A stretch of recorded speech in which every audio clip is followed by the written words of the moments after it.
Bismillahirrahmanirrahim. Assalamualaikum warahmatullahi wabarakatuh.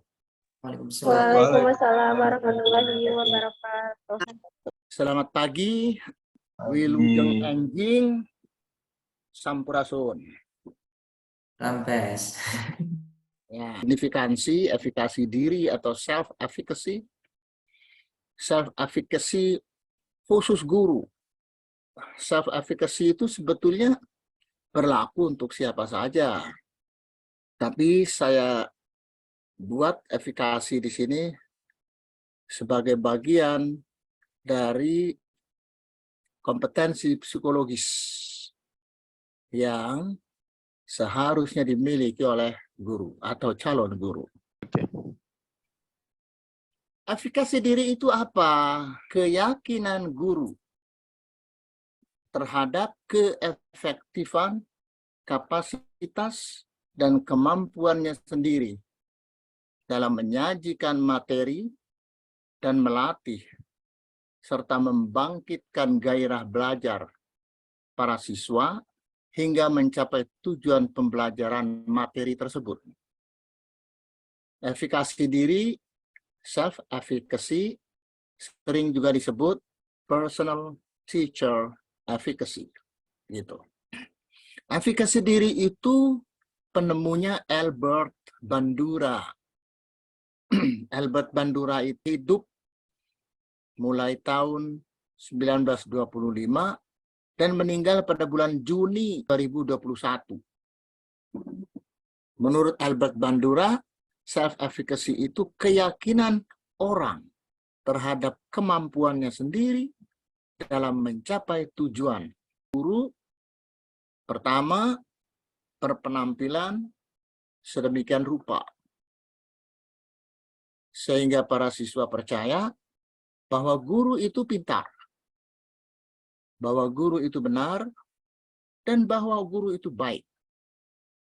Anda selaku calon guru harus bersiap-siap menunjukkan diri. Khususnya ketika Anda berada di sekolah. Lebih khusus lagi ketika Anda memasuki kelas. Anda harus punya penampilan yang sedemikian rupa. Sedemikian rupa itu nisbi sebetulnya, relatif. Dapat begini, dapat begitu, bergantung pada sikon dan orientasi yang Anda tuju saat Anda melakukan sesuatu. Itu yang dimaksud dengan sedemikian rupa. Guru PAI misalnya akan cocok kalau dia memakai pakaian yang rapi ditambah peci misalnya. Tapi bukan berarti orang pakai peci harus guru PAI. Tidak, guru matematika juga bisa pakai peci. Saya saja sekarang pakai peci.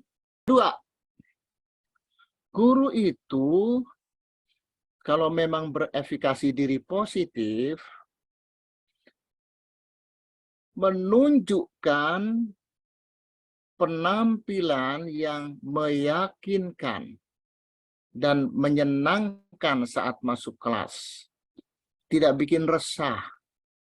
Kalau guru berpakaian semrawut, apalagi guru itu berkeringat, dan keringatnya menyebarkan aroma yang tidak sedap, akan merusak kepercayaan murid. Jadi, guru harus berpenampilan yang meyakinkan. Bukan hanya meyakinkan, tetapi juga menyenangkan saat masuk kelas. Saat menyajikan materi. Dan saat melatih para siswa. Yang ketiga, guru berpenampilan menyenangkan saat berinteraksi. Nah, ini secara khusus. Guru itu kan harus berinteraksi dengan para siswa. Dan saat mendorong para siswa untuk saling berinteraksi dengan sesama mereka. Nah, ini biasanya saat menyelenggarakan diskusi. Dalam diskusi itu bukan hanya ada hubungan antara guru dengan murid, melainkan juga ada hubungan antara murid A dengan murid B, murid C, dan seterusnya. Nah, itu interaksi antar sesama murid. Oh iya, membangkitkan gairah siswa dalam belajar itu kan dinilai sangat penting ya, Prof. Lalu Betul. bagaimana sih caranya untuk membangun gairah tersebut dalam belajar? Apakah bisa dengan ice breaking atau ada cara lain untuk membangunnya? Ya, baik. Ya. Ice breaking itu salah satu cara membangkitkan gairah. Dengan ice breaking, siswa akan terdorong untuk mengetahui lebih jauh mengenai materi yang hendak atau sedang diajarkan oleh guru. Tetapi ice breaking bukan satu-satunya cara untuk membuat gairah belajar siswa. Ada banyak cara lain. Misalnya, Anda berpenampilan yang membuat siswa percaya. Ini kunci ini. Ice breaking tidak ada makna apa-apa kalau siswa tidak percaya bahwa kita ini guru yang pintar. Bahwa kita ini menyampaikan hal-hal yang benar seperti ini. Dan kita ini baik. Baik dalam arti santun, tidak suka membentak-bentak, tidak suka mencemooh, melihat murid salah dicemoohkan. Depan teman-temannya itu tidak bagus itu. Baik, Prof, izin bertanya. Ya, silakan. Prof, di bagian slide kedua tadi menjelaskan tentang materi juga ya. Sebagai guru harus menyiapkan materi yang maksimal agar peserta didik ini menerima materi itu dengan baik. Ya. Tapi Prof, terkadang nih seketika Bapak Ibu guru menyampaikan materi, terkadang Bapak Ibu guru tidak menyiapkan materi dengan maksimal. Bagaimana caranya untuk kita menyiapkan materi? Apakah kita menyiapkan materi itu selain menyiapkan ada hal-hal yang perlu disiapkan agar peserta didik itu menerima materi dengan baik? Materi itu harus sesuai dengan silabus. Silabus itu harus mengacu pada kurikulum. Untuk membuat kurikulum berjalan dengan baik, kita perlu melakukan inovasi. Inovasi itu penambahan terhadap sesuatu agar menjadi baru atau lebih lengkap daripada sebelumnya. Yang melakukan inovasi. Pelajaran bahasa Inggris, kurikulumnya A, B, C. Ya, silabusnya A1, B1, C1, ya, A2, B2, C2, dan selanjutnya. Kemungkinan kurikulum yang sudah turun menjadi silabus itu susah diimplementasikan di lapangan. Karena sikonnya berbeda, kemampuan siswanya berbeda, peralatan yang ada di sekolah juga berbeda. Kita lakukan inovasi. Misalnya dengan cara menambah jam pelajaran di luar jadwal. Ada semacam kursus lah. Nah, kursus bahasa Inggris di sekolah itu kita sebut sebagai inovasi kurikulum bahasa Inggris. Jadi berinovasi kita. Sebab begini, kurikulum itu barang mati. Kurikulum itu barang mati.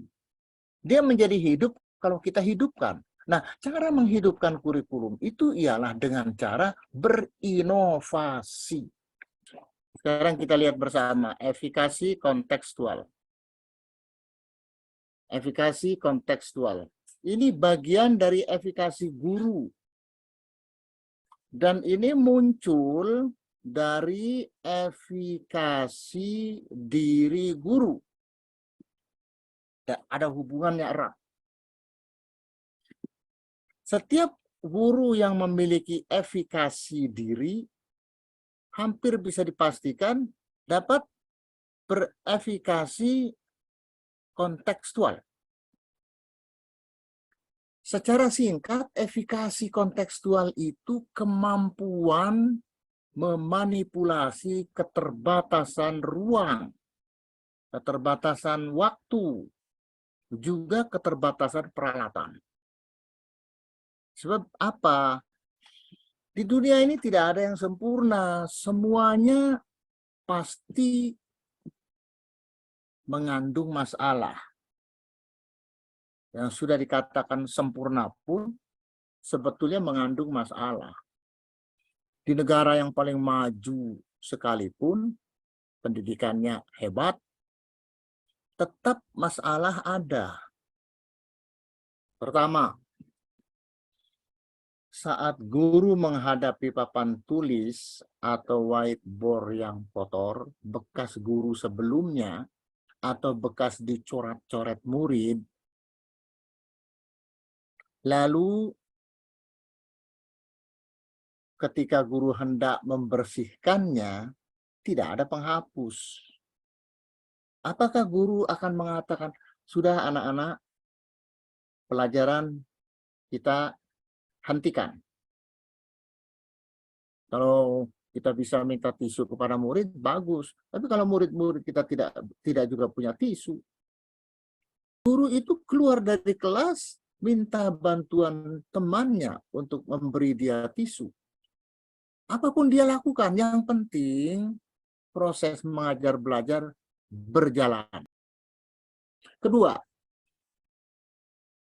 saat ada siswa lupa membawa pulpen atau hilang pulpennya, sehingga dia tidak bisa mencatat materi pelajaran, guru yang berefikasi kontekstual akan memberinya pinjaman. Ini pulpen Bapak, pakai. Pulpen Bapak tidak ada tintanya atau sudah habis. Atau barangkali Bapak dan Ibu guru lupa juga membawa pulpen. Mintalah teman anak itu agar meminjamkan pulpennya. Semua pulpen hanya dimiliki satu oleh setiap murid. Keluarlah guru, cari pulpen, cari temannya di kantor guru, di kantor dewan guru, pinjam temannya. Begitu. Yang ketiga, ada gempa bumi, banjir. Apakah kemudian kelas harus ditutup? Tidak juga, bergantung. Selama masih memungkinkan, kelas masih tetap berjalan. Jangan sampai mengatakan, anak-anak, karena sekolah kita banjir, anak-anak, karena rumah Bapak banjir, dan Bapak tidak bisa keluar rumah, pelajaran kita hentikan. Kita libur. Wah, repot kalau begitu. Kan sekarang ada teknologi TIK, teknologi informasi dan komunikasi, kita manfaatkan. Jangan tiba-tiba meliburkan sekolah, meliburkan madrasah, gegara ada banjir, gegara ada hujan besar. Begitu. Atau ada jalan yang longsor, yang menuju ke sekolah itu jalannya longsor. Jangan diliburkan. Google Classroom juga boleh, yang jauh lebih sederhana.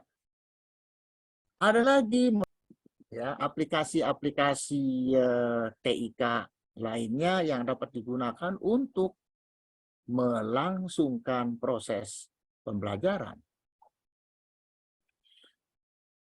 Efikasi diri guru memiliki signifikansi atau significance, yakni manfaat, bukan hanya berguna bagi guru, melainkan juga berguna bagi para siswanya. Pertama, efikasi diri dan kontekstual itu dapat membuat guru selalu berkeyakinan sebagai pendidik profesional. Kecil kemungkinan guru yang tidak berefikasi diri dan tidak berefikasi kontekstual meyakini dirinya sebagai pendidik profesional. Nggak ada jalannya. Sebab dia tidak memiliki semua ragam kompetensi psikologis. Yang kedua, Efikasi diri dan kontekstual itu dapat membuat guru bersikap realistis dalam menghadapi kenyataan. Realistis. Ya. Berpikir, bersikap sesuai keadaan yang nyata. Sesuai dengan realitas yang nyata. Tetapi tidak kehilangan akal untuk menghadapi, mengatasi masalah dan kekurangan. Seperti yang saya sebutkan di awal tadi. 3, ini dari sisi siswa. Tadi itu sisi guru. Dari sisi siswa, para murid. Murid akan percaya bahwa guru mereka dapat diandalkan. Kenapa? Karena bukan hanya guru itu pintar, tetapi guru itu benar dan baik. Nah, itu kuncinya di situ. Kecil kemungkinan siswa akan menganggap gurunya pintar, benar, dan baik kalau gurunya tidak berefikasi diri dan berefikasi kontekstual. Keempat, bagi para siswa, siswa akan percaya bahwa materi yang diajarkan guru berguna bagi kehidupan dan masa depan mereka. Harus terus belajar. Apa yang Anda pelajari yang Anda belum tahu, yang Anda belum bisa, tapi ada hubungannya dengan profesi Anda. Anda mengupdate pengetahuan Anda. Kalau Anda guru bahasa Indonesia, Anda mengupdate pengetahuan bahasa Indonesia Anda. Keterampilan mengajar juga harus Anda update. Dulu orang mengajar dengan alat peraga, sekarang orang mengajar tanpa alat peraga boleh, tetapi menggunakan slide PowerPoint yang di dalamnya ada gambar-gambar, bahkan ada film-film pendek. Nah, itu kan upaya Anda mengupdate pengetahuan dan keterampilan mengajar. Jangan terus-terusan mengikuti gaya lama.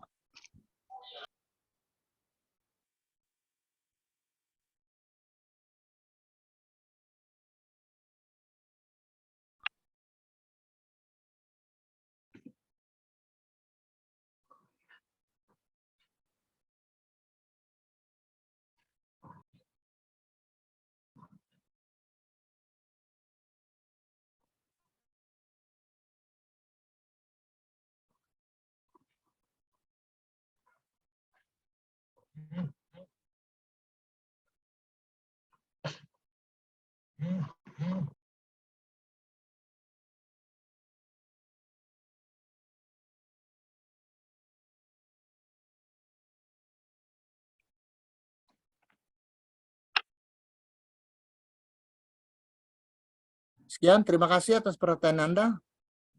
Semoga bermanfaat. Wabillahi taufiq wal hidayah.